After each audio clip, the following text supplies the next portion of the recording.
Hola, mi nombre es Bernardo. Hace un tiempo que ya pasó este relato. Yo estoy casado con Christy. La conocí cuando ella apenas tenía 15 años. Los dos somos originarios de un pueblo. Pero la verdad, nunca me había fijado en ella. Hasta que un día, un amigo que teníamos en común me la presentó. Se me hizo una muchachita muy bonita, y su forma de ser me gustó mucho. Yo tenía tan solo 16 años. Después de un tiempo de tratarnos como amigos, nos hicimos novios. Yo estaba enamorado y pensaba que cuando yo tuviera trabajo estable, me casaría con Christy.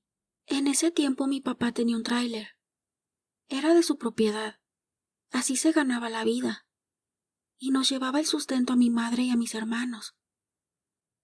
Yo soy el único hombre en el matrimonio de mis padres. Tengo 2 hermanas, ahora ya casadas también. Christy tenía una hermana mayor, que en el tiempo que Christy y yo andábamos de novios, Zenaida, que así es como se llamaba, bueno, pues Zenaida se casó con un hombre que llegó al pueblo junto con su familia. Él se llamaba Daniel. Les cuento esto porque Zenaida fue la que llegó a provocar todo lo malo que pasó en mi familia. Bueno, pues pasaron los años. Mi papá compró otro tráiler y ese me lo dejó a mí. Y como les había dicho, yo tenía pensado casarme con Christy cuando tuviera un trabajo estable. Y ya lo tenía. Empecé a guardar dinero para hacer mi casa. Trabajé mucho para lograrlo, pero por fin se cumplió el sueño, y le pedí a Christy que se casara conmigo. Después de pasar todos los protocolos, se podría decir así, nos casamos, y nos fuimos a vivir a la casita que hice especialmente para Christy. Así vivimos los dos. Después de un tiempo, Christy se embarazó, y tuvimos a nuestra primer hija. Un día que Christy y yo fuimos a visitar a sus padres, estábamos platicando cuando de pronto entró Zenaida llorando y gritando que Daniel la había golpeado y que la corrió de la casa junto con sus niños, que ya en ese tiempo tenía 3 hijos, no muy grandes. Bueno, los niños estaban muy asustados, pero mis suegros, en lugar de apoyarla, le empezaron a decir: «Pero te querías casar, ¿verdad? No entiendo lo que uno les dice. Parece que llevan prisa por casarse». Zenaida empezó a llorar con más ganas, y todavía mis suegros la regresaron a su casa. Le dijeron que ahí ya no había lugar para ella. Así que Zenaida se regresó a seguir recibiendo los malos tratos de Daniel. Pasó el tiempo, y las cosas para Zenaida no mejoraron. Andaba toda chancluda y desarrapada, al igual que sus hijos. A mí me daba pena verla así. De vez en cuando le decía a Christy que le diera algo de despensa para que comieran sus hijos y ella. Daniel ni se preocupaba por ella, ni por sus hijos. Era un hombre vicioso y flojo. Sus padres nunca le reprendían, ni siquiera les importaba lo que su hijo hiciera con su vida. Bueno, pues pasó el tiempo, y un día Daniel se salió con sus amigos a tomar. Se fueron fuera del pueblo. Ya muy tarde, le avisaron a Zenaida que su esposo estaba en el hospital, porque sus amigos lo habían golpeado y se encontraba inconsciente. Zenaida y los padres de Daniel se trasladaron a ese hospital donde Daniel se encontraba, pero de esa golpiza que le dieron quedó en coma y ya no despertó. Así que mi cuñada quedó viuda, y pues lo que le daba a Daniel era muy poco. Así que no lo resintió. Claro, en su momento sí se veía triste, pero pues de Daniel solo recibió malos tratos. Zenaida estaba acostumbrada a lavar ajeno. Así sobrevivía junto con sus hijos. Yo tuve la mala idea de que Zenaida le ayudara a mi mamá a los quehaceres de la casa, tanto para ayudar a mi mamá como para ayudar a Zenaida. Mi mamá Hacía un tiempo que se venía quejando de dolor en una de las rodillas. Así que le dije a Christy que le comentara a Zenaida que yo le iba a pagar por el trabajo. Y Zenaida empezó a trabajar con mi mamá en su casa. Pasaron los meses y mi mamá estaba muy contenta con Zenaida, porque le tenía la casa muy limpia. Le lavaba la ropa. Bueno, le ayudaba en lo más pesado.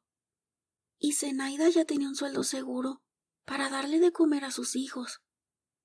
Yo le pagaba lo justo, pero creo que a Zenaida se le hizo muy poco lo que yo le pagaba, o simplemente quería tener la vida de mi mamá, porque no le hacía falta nada. Mi papá le tenía todo lo que ella necesitaba, y muchas veces le compraba hasta lo que no ocupaba. Bueno, pues Zenaida siguió trabajando, pero de repente empezó a pedirle permiso a mi mamá de faltar a trabajar. Cuando no era por una cosa, era por la otra. Varias veces le dejó los niños a mi suegra, según ella, porque tenía que salir fuera del pueblo por unos días. Nunca les explicaba dónde iba, ni a qué asunto. Y así lo hacía seguido. Mi mamá empezó a sentirse mal. Se quejaba de dolores en todo su cuerpo. Y a consecuencia de eso, ya no se podía levantar de la cama. Mi papá la llevó al médico, pero no le encontraron nada. Pasó el tiempo, y mi mamá seguía igual. Los medicamentos no le funcionaban. Ya mi mamá se veía muy decaída. Al pueblo llegó mi tía Aura, que se casó con mi tío Hernán, originario de Veracruz. Así que mi tía Aura, hermana de mi mamá, se fue a vivir a Veracruz. Al saber que mi mamá estaba muy enferma y que no le encontraban la cura, decidió viajar hasta el pueblo y convencer a mi papá de que llevara a mi mamá hasta Veracruz, con una persona que mi tía conocía que curaba de brujería. Pero mi papá dijo que él no creía en esas cosas y mi mamá perdió mucho tiempo con su enfermedad. Mi tía siguió insistiendo con mi papá de llevarla a curar de brujería, hasta que mi papá aceptó, y la llevaron hasta Veracruz con la conocida de mi tía. Pero la señora les dijo que perdieron mucho tiempo, que mi mamá ya no tenía cura. Se regresaron igual con la enfermedad de mi mamá. Así duró 2 meses más, y mi mamá murió. Fue muy triste para mis hermanas y para mí ver una mujer que nunca la vimos enferma. Siempre fue fuerte. Lo único era esa rodilla que la molestaba, pero nada grave. Mi mamá siempre fue alegre. Tenía muchas amigas. Iba a su clase de tejido. Me da mucha tristeza acordarme de ella cuando estaba postrada en la cama. Y me siento culpable por eso. Bueno, pues a los pocos meses de que mi mamá falleció, la sorpresa que nos llevamos todos fue que Zenaida se fue a vivir con mi papá, como su pareja. Yo en cuanto me enteré, fui a hablar con mi papá. Le dije que cómo era posible que no le guardara luto a mi mamá. Y me dijo, ay, hijo, yo necesito de una mujer que me acompañe. Yo no quiero estar solo en la casa. Tus hermanas y tú ya tienen su vida, y yo estoy solo. Ya no le quise seguir diciendo nada, y me fui muy decepcionado de mi papá. Llegué, y Christy me dijo, me da mucha vergüenza contigo y con tus hermanas, porque Zenaida no tiene por qué estar viviendo con tu papá. Pero yo no tengo la culpa. Yo sabía que Christy no tenía nada que ver con eso, y la vida con ella siguió normal. Pero mis hermanas sí estaban muy enojadas con mi papá, y más con Zenaida. Mi tía Aura se enteró de que Zenaida estaba viviendo con mi papá.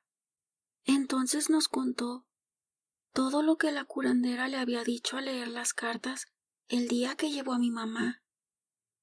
Nos dijo que en las cartas salió que Zenaida fue la que le hizo esa brujería a mi mamá, porque quería quedarse con todo lo que mi mamá tenía, incluido mi papá.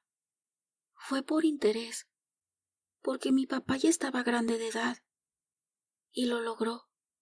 Quitó a mi mamá de en medio, y se quedó con todo lo que era de mi madre. Cuando nos enteramos de la verdad, mis hermanas decidieron regresarle la enfermedad a Zenaida. Así como mi mamá sufrió, Zenaida también sufrió, y también se fue de este mundo. Eso sí, sin antes pagar lo que hizo con mi madre. A mi papá no le hizo brujería. A él simplemente lo enredó con su juventud. Y mi papá cayó en su juego. Les cuento que Cristi y yo seguimos juntos, aunque ella se enteró de lo que hizo su hermana, y de que mis hermanas le regresaron la enfermedad a Zenaida. Ella misma me dijo, Zenaida fue la culpable por haber hecho cosas que nunca debió haber hecho. Y claro que le dolió la muerte de Zenaida. Era su hermana. Ahora mi papá sigue solo en su casa. De vez en cuando lo visito. Me duele mucho que mi madre ya no esté con nosotros, por culpa de una persona ambiciosa.